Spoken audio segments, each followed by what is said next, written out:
Oh, hello world! I'm Chris Perillo, and this is the Locker Gnome Daily Report, or TLDR for short, your daily dose of tech news, gadget views, and answers that you can use.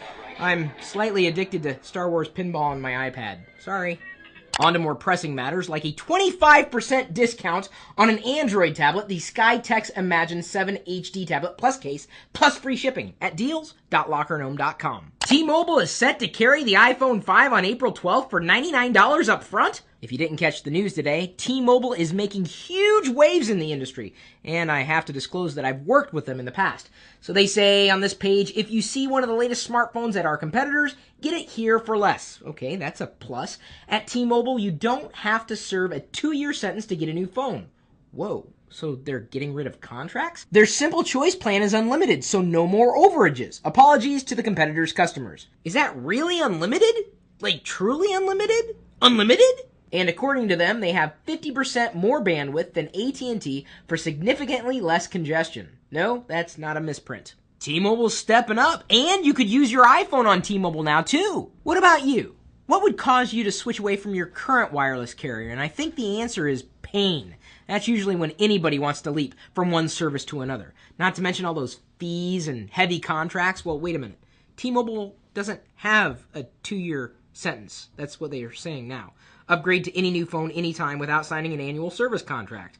That's simple. So how will Verizon, Sprint, and AT&T respond to this? If they respond at all. Whoa, hang on here. According to thenextweb.com, the Chrome Web Store is going to get multi-platform app support for Windows, Mac, Linux, Android, iOS, and Chrome OS? So that means, potentially, the add-ons you have in your Chrome desktop web browser, imagine I'm pointing at one on my desktop, you'll also be able to run on your mobile browser too, so long as it's the Chrome web browser. And the thing I like most about Chrome is that they're constantly iterating, they're constantly changing, they're constantly making it better. It's not perfect, but you know what? It's never over. Unless, of course, they decide to put it in the same pile as Google Reader.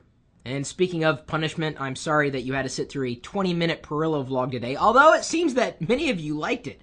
I can't say that we're going to be doing 20-minute vlogs every day. It's just that while we were in New York City, we did a lot of things that day, and, well, we thought that it was worth spending 20 minutes on. And hopefully watching that 20-minute vlog feels more like 2 minutes than 200. First targeted attack to use Android malware has been discovered. Yeah, you gotta be careful when it comes to Android. I'm not saying that you're not safe. In fact, if you just install the apps through Google Play, you should be fine. Although you should also know that Google takes a policy of, you're proven innocent until you're guilty. It doesn't surprise me at all. You could install malware on your Android device, but if you go through Google Play, I'm thinking your chances of infection are about this slim. It could happen, especially with Google's policy of being innocent until proven guilty, as opposed to Apple's policy where you're guilty until proven innocent. Just don't install apps on your Android device that came from outside sources. You could do it, but then you could also face the consequences. And those consequences could include malware on your phone or tablet. Speaking of tablets, check this out. The woman at the end of our row on the flight home from New York City last night pulled out a Windows 8 laptop PC to read from her Kindle account. I mean, yeah, it's possible, but man, you want to talk about overkill. I mean, yes, it's possible to read your Kindle account from anywhere it happens to be supported. It's just that, why didn't she have one of these? Or one of these? Oh, you're thinking she's a PC person? Fine, one of these. Does anybody really read ebooks on their laptop or desktop computer? I mean, I'm asking a serious question. I don't know. I would find it awkward, but that's just me. You want to spread the word about your Google Plus Hangout? Fine. Head over to hypemyhangout.com. You want to see more about the retweets your tweets get? Fine. Head over to retweetlab.com and plug in your username. According to this, the best hour of the day for me is right around 3 a.m.? No, wait. 3 p.m. Haha, thank God.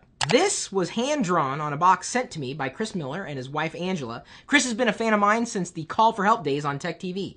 And you know what else he included in the package? Chocolate-covered bacon! It doesn't look all that appetizing. Let's try it, shall we? Here we go! Mmm! It tastes like bacon mixed with chocolate! Honey, do you want some bacon-covered chocolate? Okay, do you want some chocolate-covered bacon?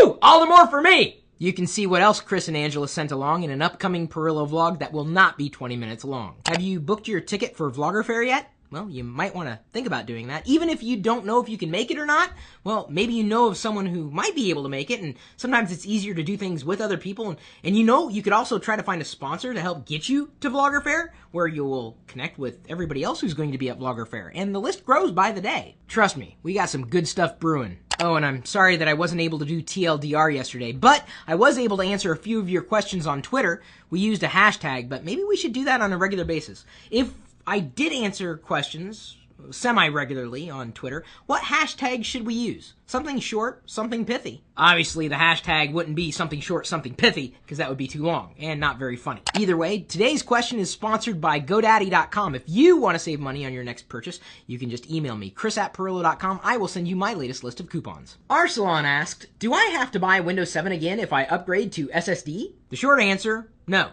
The long answer, no. I mean, it's really no, you don't have to buy a new license. I mean, you would have a new license if you were adding it to a new computer. But if you're just replacing your storage in the current machine, you may have to reactivate Windows, but you can always call Microsoft if you do run into problems, and yes, they do respond to the phone. I know that sounds odd, but I've had to do it before, and it was relatively painless. Again, no, you don't need to buy a new license, unless you're getting a new computer or assembling a new computer. You can't have the same copy of Windows running on two PCs at the same time. No matter how many licenses you choose to purchase for whichever operating system you choose to use, thanks again for liking and sharing this video, because we're doing it for you, and we really appreciate you being a part of this community. No doubt. We love you. We'll see you later.